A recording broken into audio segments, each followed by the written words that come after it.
Good afternoon, everybody. It's noon Pacific, 3 p.m. Eastern. And this is kind of fun because today we have folks on both coasts because I'm over in California and our guest, Andy Seibert from Imprint, is in New York City. So if you hear any city noises, that's because that's where Andy is. Of course, if you hear any nature noises, even though I am 5 minutes from downtown Sacramento, it does sound like I live in the countryside. So, hey, everybody, we're going to be talking all things content marketing today, because for those of you who don't know Andy, he runs a really cool content marketing agency. So he's going to give us all sorts of interesting insights. So Andy, for those who don't know you already, if you wouldn't mind to take a few minutes to talk about who you are, what you do, and what Imprint does. Sure. So, Erika, it is great to see you. For anyone who's listening in, we go back to when Erika was on the client side, which is great, crazy to think about. She's such a good consultant.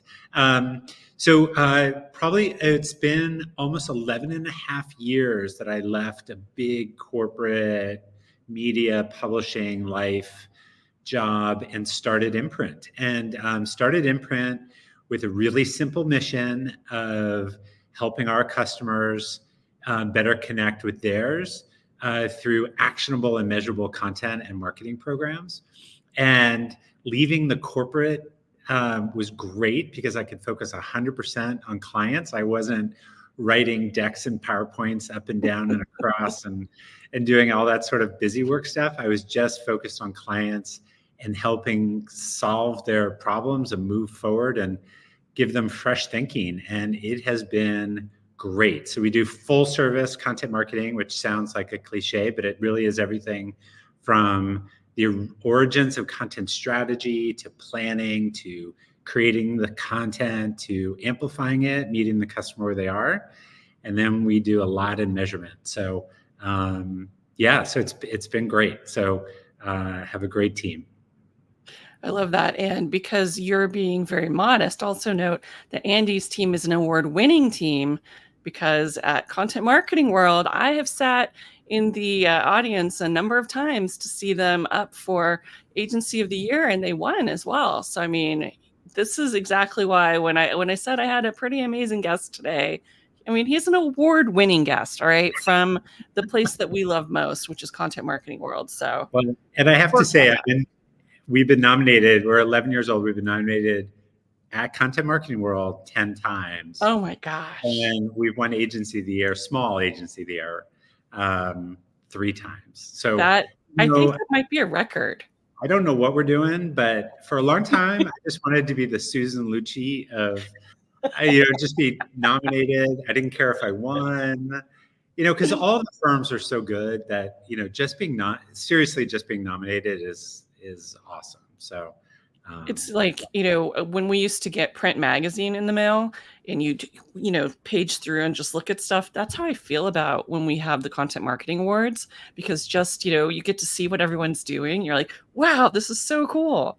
And getting to just learn from each other. So yeah, that's, that's probably a good place to start. So over these past 11 years, how have things evolved? Like, what were people coming to you for when you were first starting out versus what people are really looking for today?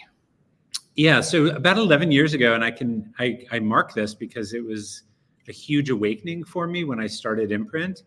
I thought we were going to be mostly creating content. So, articles and infographics and, all the fun stuff.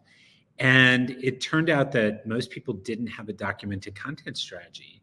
And it was sort of that time where content marketing had been around for a while, but it had been custom publishing and all other different names. But the idea of it had been around and across different mediums, so print and TV and all this sort of stuff. But we finally got our rightful place at the marketing table, right? Really, content marketing got its seat. And there was this rush where everybody was creating content. And it was all about create. And, I started Imprint. I'm like, so why are you doing this? And what's the purpose? We're like, we don't know. Whether so we quickly shifted to like content strategy, and we were doing everything from like enterprise content strategy to particular campaigns, or so it didn't have to be these long drawn out like content strategy projects, but it was just like, why are you doing this? What content do you already have? Can you reuse it, refresh it? Do you need to do any research and validate it? Just the basic stuff. And that was a big part of where sort of my first experience being at Imprint. And now, it's become much more sophisticated. Now it's not about, it's really not about creating new content. It's really about making the most of the content you have through analytics, SEO, other means. And so I like the way it's matured. It's become, it's continued to be interesting. I think it's continued to be like the most engaging way to do marketing. So, and I truly believe that. I'm not just promoting the industry. I really believe there's no other value exchange, because you can play with certain things. You can play with price, you can play with reward programs, or you can play with like value of the product and educating people and empowering them with knowledge, to make them more confident in the decisions they're making. That's super powerful. So it's really evolved, I think, in metrics and tools and stuff like that, platforms. And I feel like it does really, if you have, a mission-driven organization, it aligns so much better as a marketing strategy, as a way to get out in front of your potential clients or customers. It's so much better than just doing a hard sell or trying to trick them into accidentally buying more things or having, 8 different pricing models. It just feels a lot, not nicer, but it just feels just a lot more authentic and transparent. Like you're not, you're giving them something so that you can be in the consideration set, versus trying to push people into making an ill-informed decision, which, frequently a lot of advertising in the past felt that way. Yeah, I mean, there's certain products, right, which are kind of transactional, and there's certain products where people are making quick decisions every day. So, sort of that advertising or top of the funnel, it may not be about content, but then Right. there's some, as this risk in decision making sort of goes up on the B2B and B2C side, you need to empower that decision maker, to give them the confidence, especially with high risk, sort of high stakes decisions, car, copier, just every purchase needs content, Erika. Every purchase needs content. I agree completely. And that's why it's still, it still boggles for me, when I have conversations with folks and they're talking about, oh, we did a content marketing campaign. And I'm like, no, what? What do you mean you did a content marketing campaign? And they'll be like, oh, and we're going to do another content marketing campaign next year. And it makes me want to cry, because I feel like we've come so far.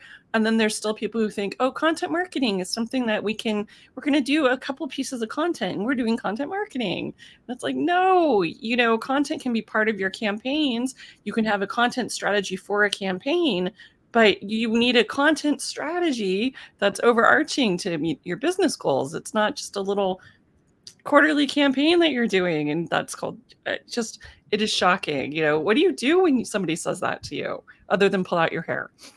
Yeah, so I've got a big bald spot in the back, but I think, I think what you do is, take a breath and just go back to the basics and say, hey, listen, who are your main customers? And, not making it bigger than a breadbasket, but having them think differently about their business. So for some, it could be definitely customers, and you could have different segmentation within those customers. So you could have B2B and B2C, and then have different audiences within each of those. But you also have, if you're a public company, you have investors and stakeholders.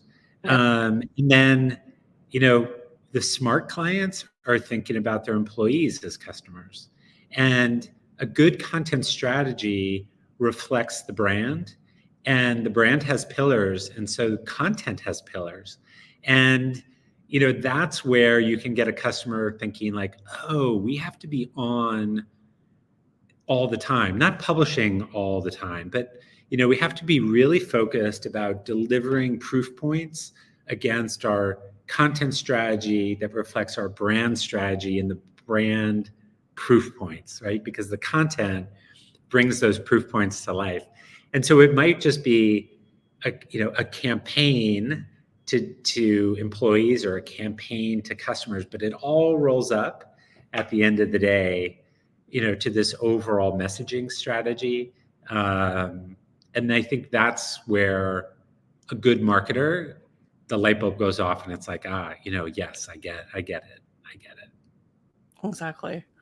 Have you found there are any other, like that for me is my like pet peeve. It's the thing where I go, and know that I have to start with the like really explaining to folks, why they need to think about it more holistically. Are there any other kind of big misconceptions that if you could, wave your magic Hello Kitty wand, that you would just erase or that you see keep popping up?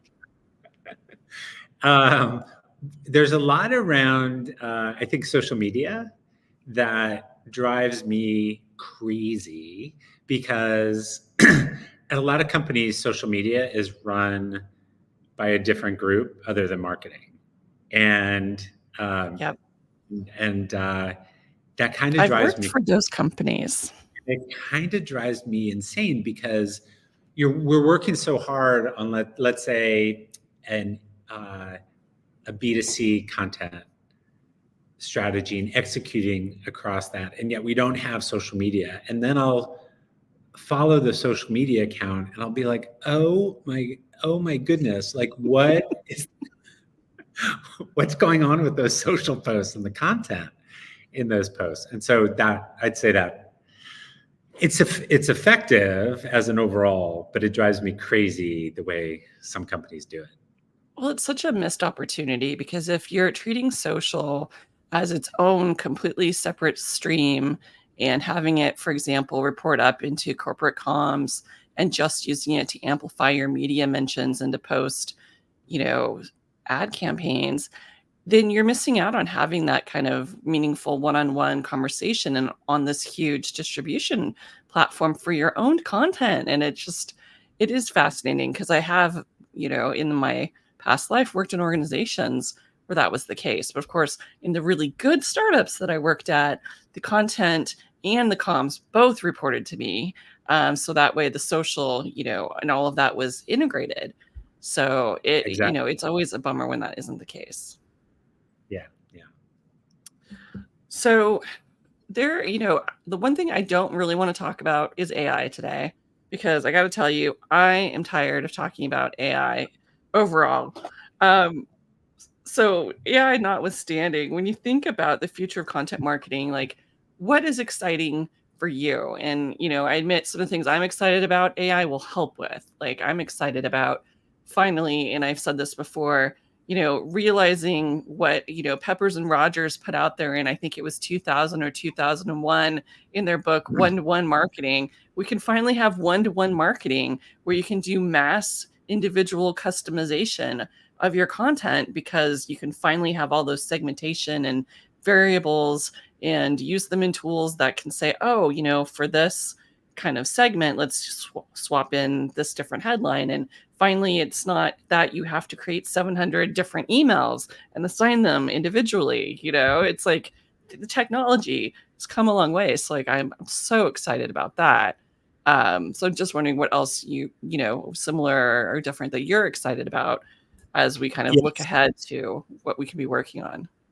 So I swear this wasn't a setup, but when you first said that, I thought personalization because you know we back in, I think it was like 2001, we were doing print on demand, and that was taking, and especially in like the retirement world, Mhm. defined contribution and like 401k plans, because you had closed data systems where you had people's information, salary. So you had it from feeds from HR, you had feeds from the company managing the record keeper. So you had Yep.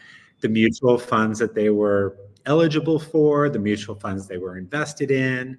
And you could start, we were doing print pieces in the early 2000s that were totally customized, blank paper coming out with enrollment kits and deferral increase kits and annual checkups and things like that, where it was literally one-to-one and the response rates were off the charts, like the engagement rates. Because if you can increase relevance in the communications, you can increase engagement. So proven, that's 20 years ago. And it's sort of been like, okay, print's not cool anymore for various reasons.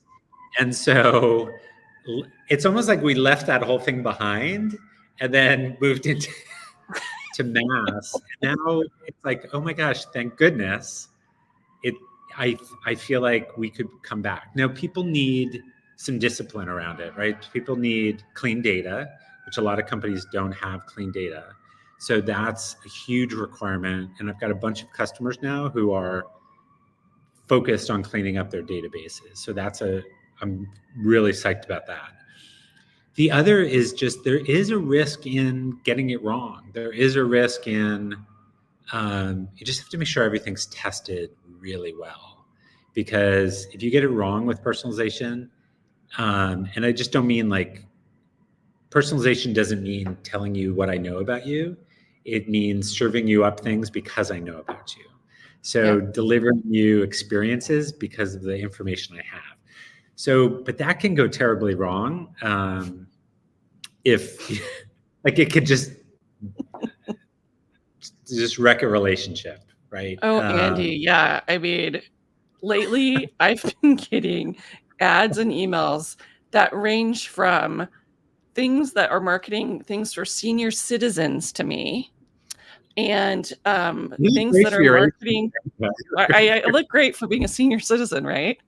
Right. But then on the flip side, from other companies, I'm getting things that think I'm an 18-year-old boy because of the fact that I play video games.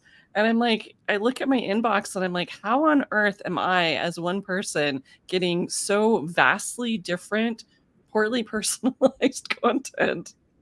Right. And so there are people, I think what's Nirvana? Nirvana is a website that you go to and it recognizes that you go there and it's personalized and skinned just for you. Like everything is compiled. And there's still an element of discovery, right? I mean, that's what I loved about magazines was that you'd turn the page and something was curated and it's like, oh my God, it's so interesting. These people are so Yeah, smart. I never knew I was interested in that. So there's that discovery. And so it could still be there in this like personalized web experience. It would be so cool, but it could go so wrong. And right now the world's not set up for it. Like Google wouldn't reward you for organic because of personalized sites built on demand. It's like, well, right, if there's nothing to crawl, then there's nothing to rate. So I mean, right. Yeah. everything needs to come together, but I'm really excited that I can see it come together, which is cool. Same. And it's really going to come down to when the technology allows us to let the person receiving that personalized content actually give the thumbs up, thumbs down, in real time easily without having to like do a survey or go and fill out a lengthy form or something to actually, give that feedback of like how on target is this? Because let me tell you, I would certainly downvote the senior citizen content. I would also downvote everything about cars. I get advertised expensive cars all the time. And Andy, I've never had a driver's license because I've always lived in the city. I've never had a car. I don't drive. And I get so much stuff like that. Like just like when I get the spam, text messages about, oh, your auto insurance is, expired. I'm like, spam, good job, guys. Right.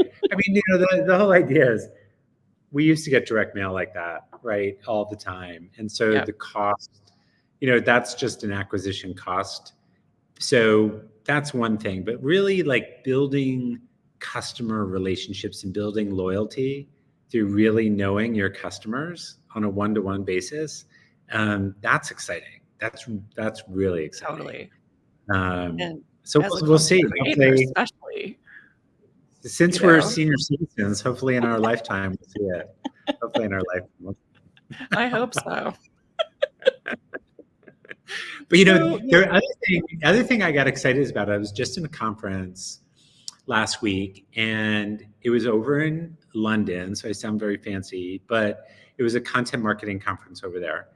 And it was just really interesting to hear what other people were talking about. And I got excited because folks were talking about long form content. Now, personally, long form content, I don't know if it excites me, unless I'm really kind of into it, the topic. But I just like the fact that it wasn't immediately taken off the table yeah. as a format that might really work with some customers. So I was like, all right, let's bring it all back. Let's put everything on the table. And depending, we're all different and different strokes for different folks. Um, so if I could erase snackable content, I would, as a term, as a term. I'm gonna have to agree with that. And, I personally I do love long form content when it's done really well. And I mean, that's why I love magazines, because guess what? That's an amazing format for having long form content. And I Yeah. wonder if we're not gonna see more brands doing, not a monthly, but maybe a quarterly or even just a once a year really nice magazine. Because every so often I'll get something in the mail and be very pleasantly surprised that it's a brand that I didn't expect sending me a publication. And I will sit and I'll read it when I wouldn't necessarily read digital content that they're sending to me. Yeah, it's an interesting um, balance now with how many emails we get and how much digital content and the exhaustion of that. And then we're doing, started Imprint from scratch with no intention of doing print. And we're doing 3 print magazines. And That's awesome. their clients, the clients' customers love them. The shame of it's the postage that's the Oh cost of it. yeah. The other one is, but we're in a deep dive right now, where we are looking at filling the gap for digital, where there's certain things about print magazine that really worked. And we are figuring out how to bring those elements into the digital world because they were kind of left behind, some of these elements. And they were discovery. Obviously, you can't have feeling the paper and all that, because you ask people what they love about print magazines, and they give some things that can't be replicated, and then they Yeah, give just some things writing in that the are paper. replicated, but then they give some things that's like, hey, why did we forget about that? Can we improve that? Because there are a lot of digital magazines out there, but they're kind of like PDFs or microsites, basically. So Yeah, like yeah, they don't have just the basic functionality of like Apple HyperCards did when we were kids, where it's like, things would pop up, where you don't just have a sidebar. You have the like, hey, you can go down this rabbit hole, but then get back to where you were easily, and yeah, like in a good magazine, definitely, like, you know, yeah, definitely. Navigation was a big thing, but just that um, it's almost like expected curiosity and discovery from an editorial group that you respected, right? Especially if you subscribe to the magazine. yeah. Um, so I think websites are a little. So here's my thing. See if you agree with this. Um, and just tell me to be quiet if I'm going off track, because I tend to do that. Is anyone doing anything interesting right now in the content marketing? I feel like it's kind of boring. I feel Like like I we've laid off feel, lots of people and people don't have budget and we're kind of treading water. I feel like there's a lot of water treading and a lot of, oh, is yeah, anyone else doing this? Okay, then we'll do it. right. And so I feel like it's a huge opportunity, because when everyone's playing it safe, to really do something different. And so I think it's a really interesting time right now for content marketers to sort of think differently and think about opportunities. Well, then, in that same vein, then what are some things that people aren't doing that they could think about doing that would really make a difference other than like direct mail? Because frankly, we very rarely get interesting direct mail. And if you get an even slightly interesting direct mail, there's a huge impulse now to share it with other people because it's amazing that you got something in the mail, period. Yeah. Yeah. And I think, well, I know. And by the way, our print magazines that we do are, they're positioned as gifts. You know what I mean? Like we Mhm. took the time to curate this and print this. And so here's our gift to you, Yeah. so it's not like a brochure, so there are probably two ways to look at it in terms of, what opportunities are. One is kind of what you were talking about, which is format and channel. So is there something different that can be done to make emails different, or to look at a new distribution channel or a way of distribution or things like that? But a lot of it is messaging. A lot of it is, do we have enough brand in our content? Do we have that personality? And whether it's positioning, mission, purpose, product, but are we different than our competitors? And I think it's something that people should really look at and do a competitive scan and just say, are we all talking the same? And is there an opportunity for us at a certain brand to change the conversation, get noticed, do something different? And it may not have to be wild. It just needs to be in a different voice. So And a lot of times you can do that just by collaborating with, an industry expert, collaborating with a brand that's adjacent to yours that shares your values and portions of your audience but isn't a competitor. Like I was involved with a large SaaS, enterprise SaaS technology company was doing. They did a bunch of content that was all around opportunities for customers to have access to real innovators and thought leaders, who had recently published books. So they were, inclined to be doing those kinds of, one-on-one roundtable conversations with the best customers, webinars with everybody else, and then derivative content. So like sometimes it's just about using your platforms and your access and giving that access to your customers so that way they can have those aha moments and think differently about how they're going about their business. I mean, that's a very B2B kind of example, but that's because I spend so much time in B2B. But it was so cool to just hear from these, really innovative folks and having people being able to ask them questions, people who never thought they'd be able to ask somebody of that caliber a question, because when on earth would you meet them?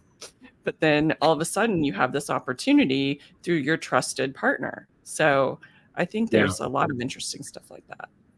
I think so too. And I really like that. I like the idea of customers, because on the B2B side, it's something like 87% of decisions are made before they actually talk to the company. And so buyers are making research, doing research. And, if they can validate through someone else's example, awesome. Right. And even, brands like on the B2C side, if let's say you're a big cosmetic company, the idea is let your clients talk on YouTube, or let your clients demo, and maybe some of them will be paid influencers and whatnot.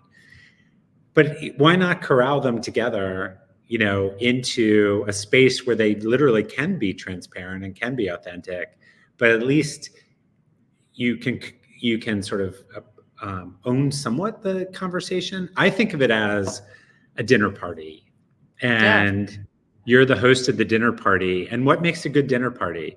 It's not necessarily the host. The host just curates interesting people to come to the dinner party Yep. and Help them find each other.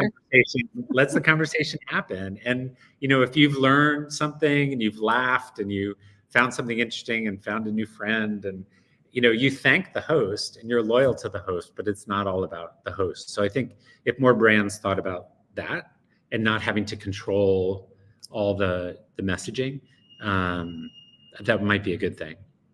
Totally, because it comes down to what kind of an experience are you giving people, because everybody is thinking more about their budget, they're thinking about all of these external things, but if they feel like you value them as a human being and that you provide a great experience, they're going to go with you over other places. Because I know, we have family up in Sonoma County, and so for the holidays, we pack the dogs up, in the Jeep, and we go up there, and we don't stay with the family for a variety of reasons, and we stay, at the same hotel every time because they've always made us feel really welcome, and like the dogs were not an imposition. Like the dogs are part of the family and they're allowed everywhere, and nobody's like, can you get your dog off of your lap on the sofa, because technically that's a sofa. There's none of that. And Yeah. so it's like they can be more expensive than someplace else, but we're not going to go someplace else because they always make us feel welcomed, and like our patronage matters. And it's funny because too often marketers are so fixed on, okay, we got to attract new customers. It's all about, reaching new audiences. And it's like, but what about the people that have already given you their money? They're like a warmer audience. And if you just make them feel valued, they're going to keep spending money every time you show them something they want. Yeah. It's a trap that a lot of companies get into because, like more tenured companies, it's the way they're valued, whether it's growth, new customers per quarter or something like that. But Yeah. you're right. It's so short-sighted not to have good onboarding experiences, like once they become a customer. And then if they have a natural sort of attrition time, like an annual fee or, something like that, tracking them as a new customer past that period, so they become tenured and whatnot. It's interesting. I used to work at a magazine, a Smart Money magazine, and Which was one of my um, favorite magazines, by the way. it was I love that magazine. great publication. It was and a great website. It just had attitude. It was a great brand, and I had done acquisition marketing at American Express, and I was in charge of subscriptions, and I had the whole magazine, but that was one part of it. And you really learn the discipline of the value, customer value, and net present value of acquiring a customer, and how long they'll be there, and how do you keep them longer. And it I hope that's not lost. I hope that Yeah, discipline stays around. And same. also, Well, I like to learn from other people, and I like to get inspired from what other folks are doing, which is why every year I volunteer to be a judge for the Content Marketing Awards, because I love to see what people's strategies are and see what they're doing. And so, obviously, as a content agency, you guys work on a lot of content for other companies and for yourself. So I'd love it if you could share a few examples of some of the projects that you've worked on, or some of the strategies that you've done either for yourselves or for clients that you're just still the most proud of. Because again, I feel like hearing from people who've been out there and done the work really helps people kind of see what's possible. sure. Oh, thank you. I love talking about that kind of stuff. I'd probably, I think I'd put them in different categories. One of the advantages of being at an agency is you do get to work on like this whole variety of projects. And some aren't, I wouldn't say they're like cutting edge, right? It's like, I have a client I'm really proud of that we do, a magazine, content for the website, content for their Salesforce, content for the email program, content we delivered over to the social program, whether they use it or not. And so it's So this like fully holistic integrated. content, a whole ecosystem. it's a fully integrated experience, and the value, they're a great client because they actually measure and try to measure everything. And content works. So there's this whole sort of, if we can keep evolving them and keep moving in smart directions, their program and their business keeps moving forward. So it's a really great partnership. So I'm really proud of that. And I think each one of those disciplines, we need to bring a best practice to, like best practice of magazine, best practice of email. So you almost have to become experts in each format Yeah. and distribution, which I kind of love. There's some that are like super sexy. Like we did this, it's going to sound probably not that sexy, but it was really fun. It was targeted to small businesses, and it was one of the first like interactive videos. And so you'd be watching this video on YouTube or something, and then all of a sudden, you could sort of leave the sales funnel at any time, and just enter a whole different experience when you were kind of empowered. So it was sort of this full funnel video all in one, and a customer journey all in one, supported by organic and promotional, but not paid. So it was really interesting and really successful. We did some things where, how brands get in some of the, like, we only do this type of photography. No illustrations allowed, that kind of stuff. Oh, yes. We're really good about like working with the brand groups to say, okay, well, that's the brand for advertising.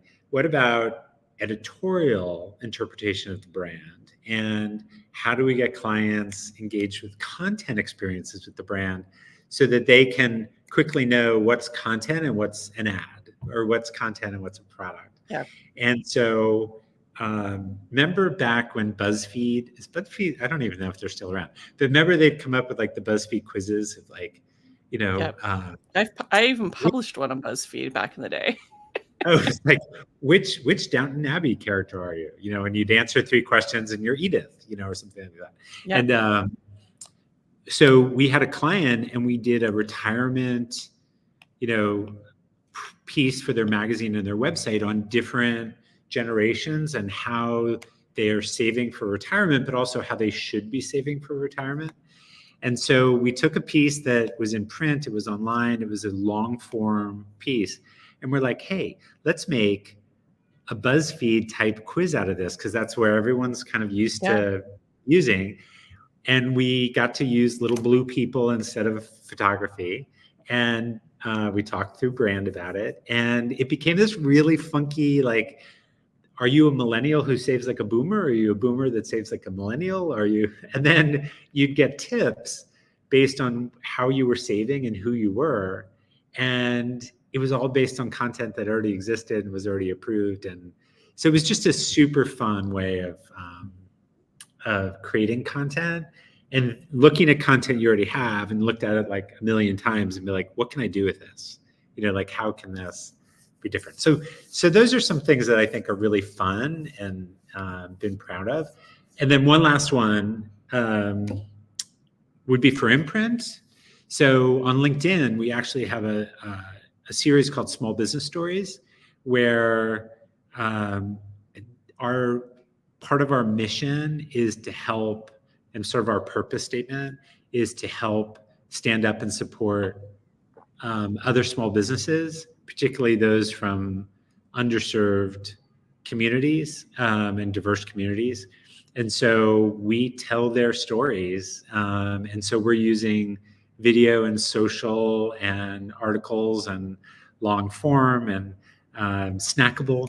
We're using all these different techniques so sort of tell the stories, and we're just doing it for them, but also as part of our purpose. And I think it showcases kind of what we can do and how integrated content can be distributed. And it's really fun. It's really fun. And I So love I'm that very, example. very, And it's how you can tell you and I are both like magazine journalism people, because of course we like telling these kinds of stories, because that's what we were, you're trained to do it and you love to do it, because you don't get into magazines if you don't love really like digging in and getting to know somebody and share their story in order to like make people feel and think things.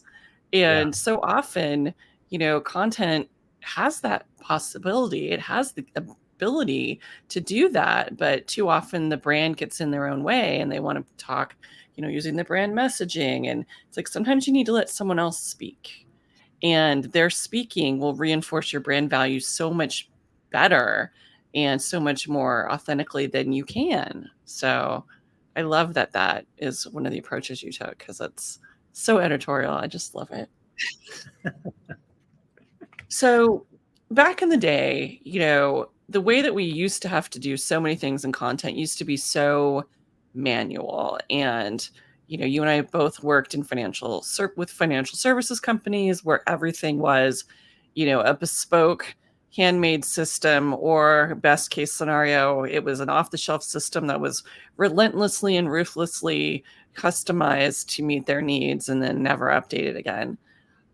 So I'd love to hear kind of like some of the technologies or tools that you and your team use that you feel like have made a huge difference. Because I know, there's just been so much change. For instance, for my end, the fact that I can get transcripts of everything without having to have an agency relationship, send over a recording, and wait 2 weeks. That right there, has been life changing. Yeah, and so I guess there's definitely some productivity tools that we use here at Imprint that have helped the client relationship because we can deliver faster and more nimble. So yeah, they're translation tools, and we use some good processing tools. I mean, we've kind of used them all, but we're using Wrike at the moment. I don't know if you want us to kind of name names. I think it'd be helpful for folks to hear. I've used Wrike before too. Yeah, and every system has pros and cons, right? So you've got to figure out which one kind of works for you. But I do have to say, and I don't, if Erika is listening, they can certainly give me a discount by mentioning the name. But the team has talked less about the processing tool. Like when we were using other That's a good tools, sign. there was Yeah. a lot of discussion about the tool and things that were wrong or workarounds and things like that. So there are definitely some tools. I mean, we've got, and I know we're not going to talk about AI, but we've got a discovery lab going on where we're testing dozens of tools. And some of them are for us and some are for clients. I'd say, as content marketers, you really have to lean into what your client is using, because especially in a regulated industry like financial services, because if I say, like we were one of the first users of Ceros, and I keep reminding them that because they don't give me this, like I want to keep it. But we really were. I mean, this is like, I don't know, 15 years ago or something, or a long time ago. And some financial services can handle, some can't. Cirrus has changed so they can export, export HTML and stuff like that. But if you're using a tool that seems really smart and really easy and speeds up the process, but then the client can't use it, you're kind of at a dead end. So we learned a lot about AEM, Adobe Enterprise Manager, where we're actually publishing on clients' AEM systems for them. Wow. We're managing the publication. So you really have to look at what have clients signed up for? What tools are they using? Then what are their pain points? And can you help them alleviate any of those pain points? And publishing to the websites through AEM and the different templates has been a pain point. And that's not a diss on Adobe. That's just it is what it is, right? So we've come in. There are certain in the financial, since you brought it up, Seismic is one system that a lot of, and Salesforce has come in too, in terms of dealing with salespeople, and they can grab content. And so learning how to publish into Seismic, learning how to publish into Salesforce and then learn the reporting for clients so that you can help them manage their content marketing programs is really useful. Really useful. Well, you of course piqued my interest, just like I was flipping through the pages of Monocle magazine and saw a little call out box. Because you mentioned that you have an innovation lab. So I want to hear a little bit more about this innovation lab and maybe even, how does that like how does that integrate with like professional development for your teams and keeping folks kind of aware of what's going on? Like what is it? How do you find tools to test in it? I want the scoop because this sounds really interesting. Yeah, well, officially it's called the Discovery Lab, an AI Okay. Discovery Lab. My team would get very mad at me if I said it, but it is about innovation, right? It's about, so one of our things is, and we've always said this, is we need to be 2 steps ahead of our clients. And we actually need to be 2 steps ahead of ourselves. Like what is coming? What's the next? And whatever tool it may be, AI or otherwise, we need to know what's on the market. And there are thousands of tools on the market. And, I've been involved with some content groups in the past, and we've done some surveys among CMOs and asked them like, what keeps you up at night? Mhm. And knowing technology and not knowing technology Yeah. is one of the biggest things that CMOs are worried about. And those are my clients. So if I can help lead by example and help educate them on, do the work for them, or at least help do the work for them. So that's what the Discovery Lab is all about. The Discovery Lab is about the folks at Imprint, being curious, finding different tools, bringing them to the Discovery Lab. We have a particular methodology about how we test. So it's not like, Erika, I like this, or I find this interesting. It's like, okay, Erika, that's great, but if you put it through our criteria and our testing. And so we have a process around that. And we have some owners of the Discovery Lab who are full-time employees. So they also have client relationships. They have editorial responsibilities and design. But there's a cross-functional team. And then people can come into the lab and leave the lab as they have time. So let's say I'm working on a big project and it's around a campaign that we're developing and it's over. And I've got the next 2 days are pretty free. I can drop into the lab, help testing on some new products, or bring a product into the lab and help test. And we're bringing clients in to the discussion, into the lab. We're having really open, honest transparency around it. And my goal is, I'd like to have multiple clients here in a room talking to each other just about what's working and not working, and not be afraid to do that, because it's let's share information and see what works. And it's not about the tool. Because again, the differentiation is going to be about what we put into the tool, Right. right, and how we use it. So sure, why don't we all use the same tool, but we're going to use it in different ways. Not gonna lie, I might have stayed at an agency longer if we had things like the Discovery Lab, because that totally just speaks to that curiosity.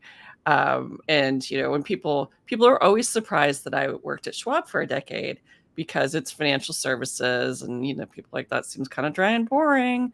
I'm like, but my job was different every few months because everything was a project, and I had all sorts of random projects, and I frequently got to do user acceptance testing on any kind of thing that was digital across the company, because people knew I really liked that and it kept me engaged in my job. So I'd be going in, seeing what I could break. And, there's some of us that like doing that, going in and trying to break a system and documenting how you broke it. Um, so I think that's a really fascinating thing to do. So it doesn't just benefit your clients or benefit the agency's workflows. I mean, it benefits keeping people's like strategic thinking and creative thinking going, and all of that too, and just to be able to have a break from the day-to-day work. So that's awesome. Well, I hope so, right? I mean, that's kind of what the objective is. I hope people kind of love it. Obviously, there's some people who are more rule breakers or want to break things than other people, and that's totally Yes. cool. That's totally cool. But if there's a place to go and play and evaluate, I think it can be interesting. And it's definitely part of what we offer is fresh thinking. And I don't like to have fresh thinking just because fresh thinking. Like I always tell people on my team that personally, I'm open to anything. Like if you come with an idea, I'm open to it, but I'm not going to change just to change. I'm going to Yep. change because it moves us forward. It makes us better. And so bring it on. Let's discuss it. Let's evaluate it. And I want to bring clients into that too, because, you know, poor clients, they go to the same place all the time, same meetings. It's like they need Yep. their agencies to come, they need agencies to come and make life interesting. So if we can bring them into 100%. the Discovery Lab, that would be great. Well, we only have a little bit of time left, but I want to hear from you because obviously since I'm seeing that you're taking the time to when you're being nominated for awards, you bring a big team to content marketing world.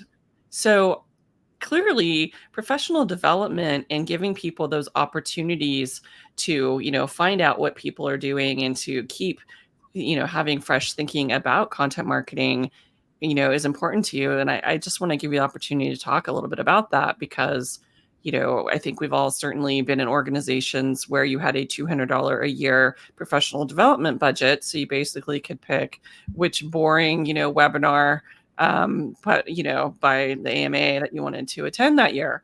So I just would love to hear your thinking about it because when people are cutting budgets, it feels like professional development is one of the first things. But how do you keep people engaged and give them learning opportunities? Well, you probably know from your own experience, right? When you were sent to like a course and it was online, or now it would be Zoom, and you could learn something, right? And it's Mhm. probably cheap for the employer, maybe Yeah. not, but probably. And um, you learn something and you feel like, okay, I'm projecting now, but it's like, oh yeah, that was nice of my employer to invest the time in me and let me take that course. So I have a policy where if somebody sees a course they want to take, um, just bring it forth to me. And I don't think anyone's listening from my team, but no one's ever been denied a course, right? Yeah. So if you show that you're curious and you're bringing me a curiosity, and it's like an online course or some sort of course, I've sponsored a lot of that. And a lot of it has been recently around AI, like prompting Right. and the certification and all that kind of stuff. I'm like, hey, go for it. Go for it if you're interested. Yeah. But I gotta say, I think there's a large people learn in different ways, right? Because of adult learning theory. You can read by yourself, you can take an online course, but there's something about being with other people that is interesting, unpredictable, spontaneous. And if you go to something like Content Marketing World, it's still kind of crazy, right? There are like thousands of people and there's all these sessions and there's the And everybody knows what you do for work. rush of excitement and there's all this stuff going on, right? You can't replicate that. And so if it's a small conference here in New York or if it's a larger conference, I do look at those as investments in a really smart way because people remember those experiences. People remember experiences almost more than classrooms. And I can't predict what somebody's going to learn when I send them off to Content Marketing World. They Yep. might learn something about SEO. They might learn something about a new measurement tool, or they just might learn that they love Imprint because they're listening to everybody else and they're like, oh my gosh, I got it pretty good here. So Right. and I love my clients. They might learn that they have great clients. So Yeah. uh, I think the in-person really is a good investment. I really do. I think it's great. I totally agree. And, to your point of like, you never know what people are going to take away from an event. I still have people coming up to me at conferences and events and saying, I know you. Why do I know you? And I'm like, have you gone to Content Marketing World a lot? And they're like, oh, yeah, you won the community award. And like, yes, that Totally. was me. And it's so funny because you think of, how much do people pay attention and all of that. But like, still, years later, that's, how people know me is if they were there in the audience watching somebody try to not vomit on stage in front of 5,000 people because I was like, oh, geez, this is a lot of people, and it's so funny. But I think it's also because I had the opportunity because Joe said, do Totally. you want to say a few words? And I'm like, yeah, I want to dedicate this to the late Tatiana Howard, who was my boss at Schwab and my friend and mentor, who we lost way too soon. And without her seeing Joe speak, I never would be here today. And that's all I said. It was not that I said a lot, but I had a story and I had the opportunity to share it. And you never know when those tiny little moments like that will actually touch another human being. Yeah, no, absolutely. Absolutely. We just won this last year. So I had the opportunity to say something, and I talked about small business stories, because I'm in the small business category. There are all these small businesses or entrepreneurs getting started at Content Marketing World. And it's sort of like help each other, empower each other. We're stronger together for sure. So Totally. no, I remember your win. I remember you on stage. It was a great moment. I was like, It I was so know her. awesome. Yeah. Well, we Yeah. have just a few minutes left, and Todd Jones was asking a follow-up question about that you call your innovation area the Discovery Lab. And I think where he's going with that is, and is it like a physical location in your office? Yeah. So great question. Talked about that, and no, it's not. Only because if it's not occupied, it'd be very sad to have a Yeah. discovery lab with people in it. So it is a virtual conceptual experience. Okay. But Do you have a virtual office or anything, or is it? dedicated group of people. Okay. Well, I'm in the office right now. We have a physical office. Mhm. And so we could set up something, but we do have some people in different parts of the country. So, but it's a really good question.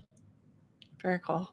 And I think we don't have time for any other questions, but if anybody is watching this on the live stream right now, or frankly, if you're watching this later when in the archive, you can leave a comment on the blog post with the recap, or you can leave comments in LinkedIn, and we'll make sure that if you don't tag us, I'll still make sure that Andy sees it. But Andy, this has been so cool to get to catch up with you and kind of have that stroll down content marketing memory lane. And I just can't wait to see what you guys come up with next because I've been really impressed with the work that you've done the entire time I've known you. And it just brings me such joy to see the kind of stuff that you're doing. So thank you so much for being our guest and giving folks some nice inspiration today. And where can people find out more about Imprint and where can they follow you? Yeah, so definitely on LinkedIn. Give me a follow, give me a connection. The Imprint's on there too, and probably the best way. If you want to sign up for our newsletter, we have a monthly newsletter with great insights on our blog from our blog. Very cool. Well, thank you Yeah, so much. thank And you, Eric. until Great. until next week. Bye, everybody. Thanks, Erica.